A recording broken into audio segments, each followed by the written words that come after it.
In this episode of Conversations with a Chiropractor, I sit down with the third and fourth of the 5 Woodaz girls, Anna and Melanie, and they share their perspective of growing up in our household. If you have enjoyed these conversations, the best thing you can do is rate and review and subscribe. You can find me on Instagram at Dr. Stephanie Wautier, Facebook at Wautier Wellness Chiropractic and Massage, or the website, which is wautierwellness.com.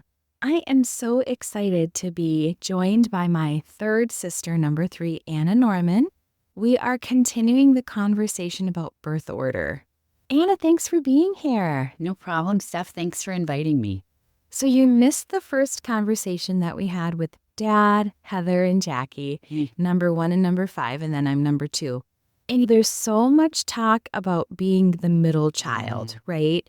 And you truly were like dead center middle, like 2 older, 2 younger. What was that experience like for you? So I think that as a middle child, you have a stigma being the middle child, and people expect that you're going to be maybe a little bit more disobedient, rebellious. Right out of the gate, they sort of label you or have an expectation that you're going to be the bad one. Exactly. And in fact, I had an experience since number 1 and number 2 were high achieving in high school, good grades in Kiwanis or Key Club, I guess it was called. So as an adult and a mother, because I think I had a toddler on my lap, an old man that lived by me came walking around to my porch and he said, "Oh, you're a Woodaz." I said, "Yeah." And he's, "Which one are you?" And he had been your Key Club advisor. Oh, was it? Yeah. Maybe. And I said, "I'm Anna." And he said, "Oh, you're the bad one." Oh, unbelievable. As an adult, I don't think I ever had any conversations with that man before or after. And then I also had an experience as an adult where I was at the family business and a second or third cousin who was an adult came in and said something like, he was talking about his kids or his grandkids, and he said, "Yeah, this one is she's a little more like Anna, a little wild." And I was like, "I'm Anna. Hello. You don't even know who I am. You don't even recognize me, and you're talking about me." So I felt like there was a stigma, maybe not unjustified. I remember as a child, you and Heather played piano. I didn't want to do that. I wanted to be different. I didn't want to be compared. I wanted to be separate and different from you guys. I'm sure I had an undiagnosed learning disorder. You guys were smart and I was struggling in school. So I think that made me feel a little bit more like an outsider. I think sometimes the third person is like the outsider, the middle child. What's interesting, that whole thing about comparison, because one thing I did share in that first podcast was that like everyone called me Heather. People like, it's no, she was here last year. Like I'm the other sister. So, and I do feel like innately, like I pushed myself to succeed for attention. I don't think that I was really naturally smart. I really feel like I'm just very much like an average student, but I pushed myself. Yeah, you tried hard, and I just was up against a lot of roadblocks, not understanding certain things like in school. Well, in the 70s and 80s, we did not have the resources that we have now, nor did we have the understanding or the acknowledgement of learning disorders. And still to this day, if you go to a small parochial school, as they told me when I had a child who had a learning disorder, we don't have to comply with those laws. We don't have to test. That's ridiculous. I mean, that's a whole nother podcast, I'm sure, about that experience. Wow. That was in 2008. Yeah. That was recent. So, I mean, that was the environment that was my school. So they weren't going to test me or anything. Right. We were or give me raised. help. We went to a Catholic school from kindergarten till 8th grade. We maybe would have gone to high school had they offered it, but the high school wasn't available then. They didn't have a Catholic high school. Thank God. What was your transition like from the Catholic school to high school? Well, I think by the time I was in high school, I didn't want to be just another cookie cutter Woodaz girl. I felt different. And you too. I wasn't a cantor. I wasn't in chorale. I wasn't in drama. So I think then I probably got a little wild, but nothing more unusual than any kid would. I don't like beer, so I wasn't really drinking that much at the tire fires, but I was there. Our older sister, Heather, was a total party animal. Yeah. And I feel like that reputation was kind of superimposed on me, even though it wasn't completely true. Interesting. Would you say, I don't want to open like a giant can of worms, would you say that you felt resentment toward us because you had that sort of whatever you felt the expectation was? I think because of that, I think that when you have so many people in a family competing for attention and resources, there's just going to be friction. There's just going to be that sibling rivalry, if you will. But I remember when you guys left for college, really missing you guys, coming down to see you. So I didn't feel detached or resentful towards you guys. I just felt like I needed to figure out who I was because I was for sure not who you guys were. And then Mel coming after me at number 4, being also quiet and studious. And then I think Jackie, I just really saw her as the little sister hanging around. She was very tearful as a little girl. She has the gift of tears, I told her. But I remember one like elementary school birthday party I had, and she was there. So she was like maybe 5 or 6, and someone had given me this probably Avon and tank top outfit. And she was like, it's just like your other one. And I snapped at her and I'm like, no, it. And she just started to cry. I think maybe I was mean to, I know I was probably mean. I think I was mean to Melanie and Jackie, where even though we had fights and stuff, it wasn't the same. Well, you did tell me yesterday that I wouldn't share my ice water with you in the living room. Well, my husband of 25 years was like, I used to be able to have drinks and food all to myself, but then who came along and I always wanted a bite of it. I remember when Mom would make us toast and she would cut like the centerpiece, so she would have this like sliver of toast. Do you remember that? No. I would get so mad. Like, I want the whole piece of toast. Like, don't take part of the toast, which is horribly selfish and I feel bad about it to this day. But it's funny that, and maybe that comes from like being in a big family and sort of feeling scarcity. Yeah. Like feeling like there wasn't enough. Exactly. Like the 5 Alive juice concentrate, that was Gosh, gone in a minute. And so gross. You didn't like it? No. Yeah. So all those juice concentrates, we didn't have it very often. So like you got your glass and everybody got a glass and the pitcher was empty, I think. It's interesting. I mean, we have enough of what we need. And I do love to get like this Simply Orange juice for the kids, which is like lovely and expensive. And we were somewhere and I grabbed a can of that frozen juice and I told them, well, this is how we would make juice. And they were like, what is this? And how everybody made juice except for Minute Maid. I don't Simply Juice or whatever that is wasn't even available. And I don't know how expensive it was back then, but no chips, no ice cream. Oh my gosh. It's the food you need. I remember going to college and I had never eaten Burger King. And the people that, whoever I was with, they were like, you're kidding, you've never had Burger King? And I was like, no. Not when there's 5 kids to get a Whopper. No. So, Anna, you felt like you were nicer to me and Heather, the older two, than you were to the 4th and 5th, to Melanie and Jackie. I do. And I wonder if it's just because as the middle child, you have your older sisters and you want to be bossy and older to someone as well. And so maybe I was not as tolerant of them being around.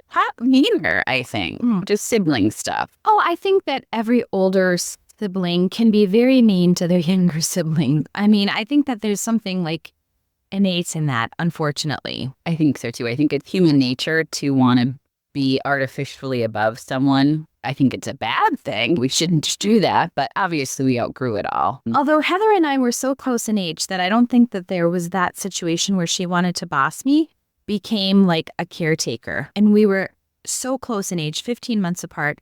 Mom dressed us alike. We were sort of like twins. I thought you were her caretaker. Well, later I was. Having 3 children and having girl, boy, girl, we were talking about birth order. And I kind of feel like since my middle child is the only boy, he's more like a firstborn in a way. Well, we talked about this with my kids being boy, girl, and they're very different. And so I think us all being girls sort of gives a little bit more of a pure study on this birth order thing because the gender thing plays a huge, significant role. I mean, of course, like personality types and how you're born and how you experience the world. But it's very poignant that you felt, I'm going to use the word pigeonholed and labeled and For sure. And doesn't that sort of speak to this, you are what you think you are, or you are what people say you are? Like, what percentage of that is sort of put upon you, right? Yeah, I think people labeling you, then you're like, well, maybe I am that. You don't know who you are as a child. You're figuring things out within your family, comparing and contrasting. And then when you have such a big group of children and all girls and you're all kind of like the unit, and then you're trying to find out who am I, what am I, where do I fit into this group? I 100% felt like we were a unit and mom and dad were a unit. I mean, whether it's true or not, my experience was that we all were this unit of humans taking care of each other. And mom and dad were sort of like the king and the queen. Yeah, and I think that was the parenting style at that time. I don't think parenting was a verb when they were raising us. It was they are the parent, they are the authority of the house. This is my house. Right. We heard that a lot. Yeah. This is not your house, this is my house. What else did we hear a lot from them? Well, the one that I think all mothers say eventually is don't cry or scream unless there's blood because kids cry and scream constantly. I get it now. There was a lot of these are the rules and this is what we want from you guys. And if you get pregnant. Oh, I remember that. Like I was going to go there. I was going to be like, I vividly remember dad saying, if you get pregnant, don't come home. Yep. Like you get pregnant, don't come home. If you marry someone or date someone of a very specific different religion, we're not going to accept it. If you are homosexual, don't come home. It was a lot of, these are the rules. And if you don't fit into this, just don't think you're going to be part of this family anymore. Kind of harsh. Yeah, I think it was harsh. And I think there was a lot of punitive style of parenting. I mean, as simple as and easy as this sounds, like waking up and the television not being on the TV stand because we were being punished for something. And a family meeting. Do you remember the family meetings? I remember the family meetings. I remember not knowing what words were and having to look them up in the dictionary. I remember having to sit across from you a couple times and we would just have to stare at each other. I don't know what they thought that was going to do for us fighting. Because obviously everybody fought. With classical music playing, right? I think we had to look at each other with classical music playing in the background. I mean, I think they were spitballing. They didn't have a plan. But they knew specifically what their values were. And they made it clear, and they weren't going to accept us if we didn't conform to those values. I think that dad had that very authoritative style. And I think when it was maybe just Heather and I, or maybe you just came along, I feel like mom didn't want to be that harsh, but sort of had to kowtow to dad to comply to what he wanted. Well, there's that component of you have this, like you said, they were a unit. They had to figure their stuff out together. Yeah. And as someone who's been married for 25 years, there are certain things that you have to compromise on. But yeah, for my kids, I was like, whatever happens, just come to me and I'll be helpful to you. Not like you're going to be out on the street. I think what I've tried to do as a parent, which I didn't feel growing up, is like unconditional love. Like I want my kids to know unconditional love. In fact, I have this sign up in our kitchen that says, we will always be a family. Like no matter what, I will always love you. Yeah. There will always be love. Right. And I didn't feel that way. I don't know that they meant it to make us feel separate from them and fearful of them. I think they just were like, we have to make sure that these kids grow up the way they're supposed to. So we're going to be threatening. And interestingly enough, on the previous podcast where Dad did speak, I think Heather asked about like what his parenting style was or whatever. And he basically, I mean, he said some harsh things, maybe in jest, but he said, I wanted to test them. It was as if he was like, I mean, I kind of think military. He felt like he needed to provide this series of tests so that we could be successful in life. Not that he felt like we needed to be loved, but that we needed to be tested. And I wonder if that is just a style of parenting that a lot of men specifically had with kids from the 70s, 80s. Like, they didn't have to show love. I don't know that they were ever encouraged to show emotion. Oh, it's generational.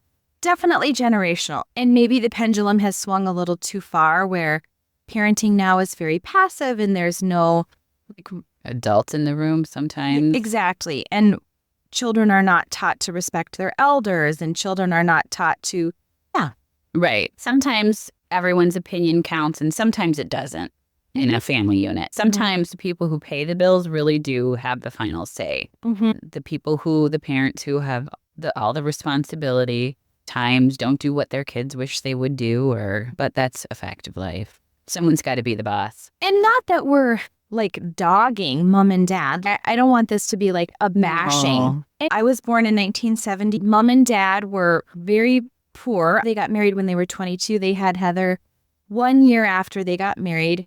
Mom was from Minneapolis, a big city life with a very pretty much wealthy upbringing. Grandpa was a plumber, but they had a big, beautiful Victorian. They had a cabin up north. And then Dad came from a farming family where he was one of 10 kids. They were very poor. You meld those two life experiences at a young age, and then they had to figure it out. Right. They had to figure it out. They wanted us to be good people. They truly believe the doctrine of the Catholic Church. There was a lot of that stuff that was just that they were saying, you can't do that. You can't be part of the family if you do that. I felt like a lot of that came from the religious upbringing. And interestingly enough, Mom was not raised Catholic. She was raised Congregational. And she became Catholic in order to marry Dad so that they could get married in the Catholic Church. Yeah. So Mom was Congregational, which is just kind of, I felt like a loosey-goosey Christian, like, group of people. Episcopalian, Presbyterian. They were very active in their church with the things that Grandpa Curdy could do as a plumber and stuff. But what I heard from Grandma Woodaz was that she, if I remember, was either Lutheran or Methodist, but she wanted to go to CCD, a Catholic catechism class. I don't know if she had to do something, either because it was just on one day or so for some reason as a teenager, it was more convenient for her, or maybe there was someone cuter or something. So she kind of converted for social reasons. But looking back at the old videos, everybody went to First Communion. All of the aunts, I remember seeing them in the First Communion dress. We had the First Communion dress that most of us got our First Communion in. I think he was raised in the Catholic Church a little bit, however that meant for them. And then, I think it just kind of went by the wayside. But Danny, the youngest of the 10, he was the organist at the Catholic Church. So I think Grandma and Danny would go to services at St. Rita's or wherever it was. And I do think that probably as time went on, Grandma seemed less quote unquote religious, right? She wasn't the grandmother that had the rosaries at the table. But she had the picture of the Pope. That's true. But he was Polish. That was Pope John Paul II. That's true. So I felt like there was that Catholic and Polish aspect. Because then we would go to the polka masses in Munising. And that was when there was a lot of, I don't know if you remember, but like solidarity, like with the Polish people. But I think that Polish Catholic heritage, like that's tied in together. Culture. Yeah, not like the Orthodox Catholics, but like the Polish Catholic. Right. Yeah. We'll go have a polka mass and drink beer. And Absolutely. So I think we all see things, our collective history from our own perspective and point of view and how we experienced it. So Melanie would have a very different recollection of things maybe than I would at the farm. Recollections of Right. her childhood. So Mel, why don't you join us and tell us about being number 4 of 5? Melanie, thank you so much for joining us. Absolutely. Thanks for having me. So you are the 4th out of 5 children of this Woodaz girl clan. Yes. And listening to you, I think we had a wildly different childhood. No, remember anything you guys are talking about. Tell me about your perception or your experiences. I definitely didn't think that Grandma Woodaz was Catholic. I thought Dad converted when he and Mom got married. And I didn't even think that they got married by a Catholic priest. I know he was drunk and he put the wrong date on their marriage certificate. And Mom used to joke that she didn't think they were even married. He was like a falling down drunk alcoholic. Wow. As unfortunately many priests were. Hmm. Because I was a waitress at the terrace and priests would come in and drink one drink after the other. I did not know that. Tell me a little bit about your experience as being number 4. I felt like you and Heather were like a pair and older. And Anna didn't like me from the minute I was born, for sure. I think she would consolidate that fact. And me and Jackie just played. You and Jackie became like a unit, sort of like Heather and I became a unit or were a unit. We were a unit, but I don't think we were like emotionally as close as you and Heather, but we had no one else to play with. So we had to play with each other. I had to play Barbies with her and she had to play school with me. And I remember this fact very vividly. So you came to Michigan State at 18 years old, and I vividly remember, so I was, who knows how old? Was I a nurse at the time? You were 6 years old. You were 24 and you were a nurse in Lansing at the hospital and you lived with that old lady. Remember, you were caring for her. I do remember. Mm-hmm. But what I remember about our relationship is you saying to me, now I left home when I was 12 and I'm not 12 anymore. So don't treat me like a child. I said that to you? You did. I said I left home when I was 12. I left. Oh, you were, when You left home when I was 12. Yes. That's I know. so funny. You like set the record straight. Wow. I think it was just really cute. Like, it was just like, okay, now we're going to have this different relationship. Like now, You were like my savior. oh, You did everything for me. You like brought me places. I got lost every time I tried to drive to where you lived. Do you remember that? You had to come and get me. Right. There was a certain point in the directions where I got it wrong every time and you had to come and get me from like downtown Lansing, like in I did live in a really bad weird neighborhood. part of Lansing Mhm. at that time. Specifically groomed me to be a coffee drinker. You were like, we're going to start you with a vanilla latte. This is what we're going to do. And you can gradually move up. It was cool. You would buy me coffee like to indoctrinate me into the caffeine world. And now I'm really addicted. I don't know when I started drinking coffee, but I really love coffee. Maybe in Stay. school. Maybe. So I'd like to jump back to some of the stuff that you guys were talking about that I don't remember about our childhood. I don't remember Dad taking the TV away ever. I remember we couldn't watch MTV and that's all. I don't remember any family meetings or having to stare at you guys while he played classical music. That was just Anna and I. Oh, Because we would fight. We would really? fight. I didn't know you would fight. I feel like Anna perhaps would chase me with knives and stuff. Maybe. She definitely did that to me. They told me I was adopted. Anna and I think will look and sound the most alike, I think. And she had me completely convinced I was adopted. And I look like very much like her sister that looks almost the same as her. That is hilarious. Nobody ever told me, don't come home if you're homosexual. Don't come home if you're pregnant. But they probably figured I wouldn't even think to do those things. I was very nerdy. Yeah, nobody ever warned me about pregnancy. That is crazy. I wonder too, like when we had this podcast, previous one where Jackie was speaking, like we definitely probably there was like the older parenting style and the younger. Like they may have felt once Heather and I were launched, okay, I can take a breath. There's 3 left. I don't know. You might have felt that way, but I still was given the don't come home if you're lesbian, don't come home if you're pregnant. I was very much on that same parenting style. I did have a high school boyfriend for a long time who was the product of a teen pregnancy. And we did not drink. We did not do anything bad. Like he had his life kind of messed up by his teen mom. So they probably saw that. Mom and Dad probably saw that. Yeah. You guys were together since you were like 14, right? I think teen to 20. So Mhm. you were the babysitter for his younger siblings, right? Yes, I was. And mom and dad knew. They were family friends and sailed with the family. So they knew his parents. And I didn't even think people in our high school partied or drank until after I went to college. Wow. And some of my friends were like, we just didn't tell you. We just didn't invite you because we knew you were like straight edge. Wow. Yeah. I didn't go to a single party in high school unless it was a very dorky like murder mystery party or something.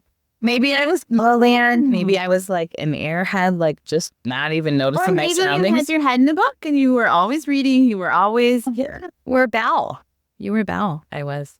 You guys used to tease me so hard about being a nerd, and I don't think I'm smarter than any of you. I'd agree.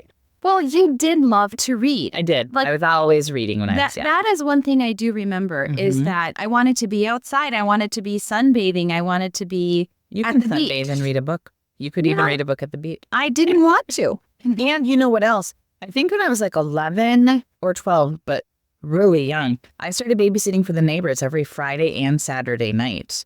Because the Schechters, because they owned that restaurant. And I did that until I was, 16 or 17. So not only was I not partying, I was next door caring for a toddler, and our parents could see what I was doing through the window.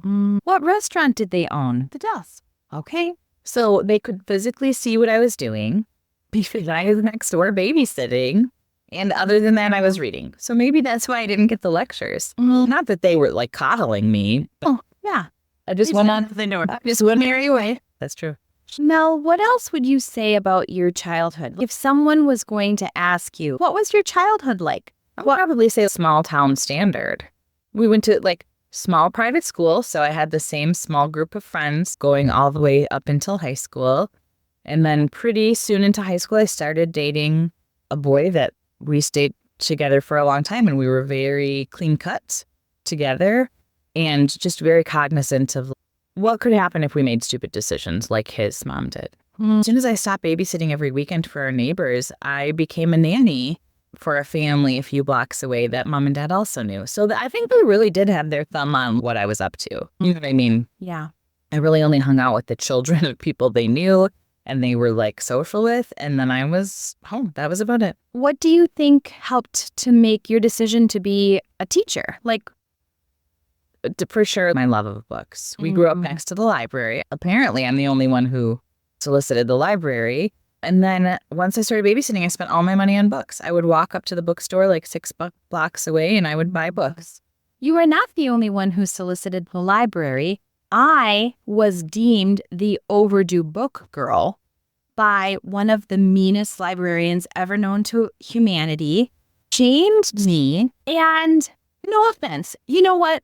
I didn't go to a birthday party because I couldn't find my shoes. I think that we were a little bit living in chaos. Oh, there was chaos. Do you remember mom used to take pictures and have them developed of our messy rooms to try to shame us into cleaning? That's a very good point, but this is Anna, and I'd like to go back to the fact that you think you're the only one who went to the library.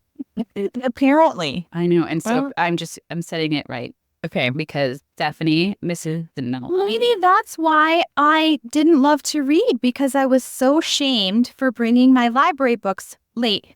But you know what? That is not a child's responsibility. I am sorry. When you're like 6, 7, 8, do you even know what the date is? Do I even know it's the 14th of August and I need to bring a book? Only if you're Aiden. I mean, You sound a little bit scarred about that, but he was a mean librarian. They were not nice. listen, it probably was after you that the basement children's section with Mrs. Fatante. She probably came after you, and she was the most wonderful person. And she even remembered me when I went to Lego Club with you. Yeah, Like a couple years ago, she remembered Melanie. 35 years later. I rent books from I'm the sorry, I'm library. I'll really need to drive this point home. And I was at the library often to check out books. But also at one point I was a volunteer and I was like stamping the little card as they came in. And our dog Bambi would always go into the library because it was chaos and we had dogs that would run away all the time. And the library was just across the street. They would leave the door open. The dog would get in. They would call our house We were and not say, good pet owners. they would say, your dog's in the library, and I would have to go get it. And that was also the time when we first started sailing, and the harbor master would call and say, your boat is sinking, and we would all have to go down and pump the bilge. We all remember Bailing it out with boat. Okay, good. Yeah. But yeah, Go to the library. Still a very good patron in the library. You're definitely an avid reader. I go to the library, little. mostly for DVDs now. If I had to give somebody like a category name, I would say that Anna was the artistic one. I remember you being very artistic, drawing and not autistic. Drawing. I took art classes at the Boniface Art Center. You painted all over your bedroom wall. I did. That was probably not Like allowed. pictures. I don't think Mom cared. I was in a children's. So you guys did the drama stuff in high school, but as a child, I did Spoon River with the art center people and stuff. But I was No recollection of your childhood. I'm sure no one supported And me in that. ironically, you probably have the most natural panache to be an actress. Truly. That's what they say. You know, the third born is I don't really have any Actresses. natural panache to be an actress, but I do have a good voice. I will say that. And maybe it was because I was a liar all through childhood because our parents made me lie so I couldn't tell them anything or I'd get kicked out of the house. That does give a lying kind of, what's the word? LBL. Like a predilection towards lying. Thank you. Well, and I just skipped school. And before I skipped school, before I could leave the building myself, I would just lie and say that I was sick because school was really hard for me and I didn't like to be there. It's really the biggest thing I lied about. I didn't want Mom and Dad to be like disappointed or mad at me, so I didn't really break the rules. I don't think I thought about lying about it. Do you guys remember Grandma Curdy would make me play with her one box of toys, which was Matchbox cars, because she said I made her nervous by reading all the time? I would be like, have I played long enough? Can I read my book, please? She would make me, she was like, why don't you play with toys? And she only had the shoebox of Matchbox cars for toys. And I had to pretend to play with them long enough to make her happy so I could go back to reading. Oh my gosh. I don't remember that she made you play with toys. Wow. Yeah. She said I made her nervous by reading. So how would you describe your parenting style and compare and contrast that to Mom and Dad's parenting style? I think we're both just a product of the times. Like, I didn't think too much about Mom and Dad's parenting style. I think it was very much like parents in the early 70s. They weren't coddling, they weren't hands off. And the summer was their busy time at the office, whereas my husband and I, so we have all the same breaks off as our kids. So we do a lot with them. We spend a lot of time with them. Sometimes I like to yell at them, just even if they didn't do anything wrong, so they remember who's boss, so they can never say I didn't yell at them. We definitely are very time focused, whereas Mom and Dad didn't have time to take a walk with me or especially take us To the salon, Right. get our nails and done. connect with us. Yeah. Or even like at home. We just weren't time focused on togetherness. And I think that's what my family of four is focused on. Togetherness and time spent together. Yeah, absolutely. I'm going to give all the sisters the opportunity to say anything else that they feel like they want to say. Okay. And like I was telling someone, I feel like the podcast is really like a timestamp and a Yeah. little bit of sharing our history, which I think is really valuable. And I'm very grateful for all of you to be here and to give me your honesty and share your experiences. Thank you. I think I would like my final word to be that I'm sorry for not noticing our entire childhood. I was reading and I don't even know what happened in that house. I wasn't paying attention. I think that is a beautiful gift. As an overanalyzer, I think Yeah. that's a beautiful gift that God gave you in her. The ability to not focus on my surroundings in any way. Right? Yeah, I didn't. Cool. Okay. Thank you, Melanie. Thank you, Stephanie. I'm going to cry thinking about what to say. Oh, Jackie, the baby is here. We are actually all together today. We celebrated your 42nd birthday yesterday. The baby is 42. 29, actually. I'd like to state for the record, it's not 42, it's 29. Okay. We really only get to be all together about once a year. That. Why do you think being the baby is the best? Because we all love you more because you're the baby? Maybe you feel more special that I'm the baby or pampered, or I feel like, oh, they're going to take care of me. I'm the baby, they love me. Or, oh, I'm the littlest. Or Yeah. I don't know. I'll have to do more introspection on that. What would you want to say, sort of closing out? We've talked a lot about a lot of different things, birth order, this, that, our upbringing, our childhood, the different perspectives. Is there anything that you would love to say, sort of quote unquote, for the record? Yeah, I think everybody does things differently in their own way, and their own personality leads them to their own parenting style and their own way that they view their upbringing. And I think that as long as we're trying the best we can, that's all we can ask. That's beautiful. Acceptance. Yeah. So, Anna, what are your closing words, thinking about all that we've talked about? So I guess I would say that it is true that the middle child is the funnest and the best. All right. The middle child is the funnest. And now we are joined by Heather, the eldest. Heather, what are your final words? I think my final words are just that the firstborn is the best and the biggest Easter basket, gets the best presents, feels the most love. I feel just a little bit bad for everybody who comes after the firstborn, but I also think a very ironic thing happens. After you have siblings, you grow up in your childhood, I really think the characteristics of birth order start to blur. Stephanie, you're the secondborn, but you continue to take care of all of us, much like a firstborn. And then in a lot of different ways, I see leadership characteristics from all 5 of us. I'll end on one funny statement. I was the oldest of 5 girls, so when I was younger, I determined it was my job to take care of all of you.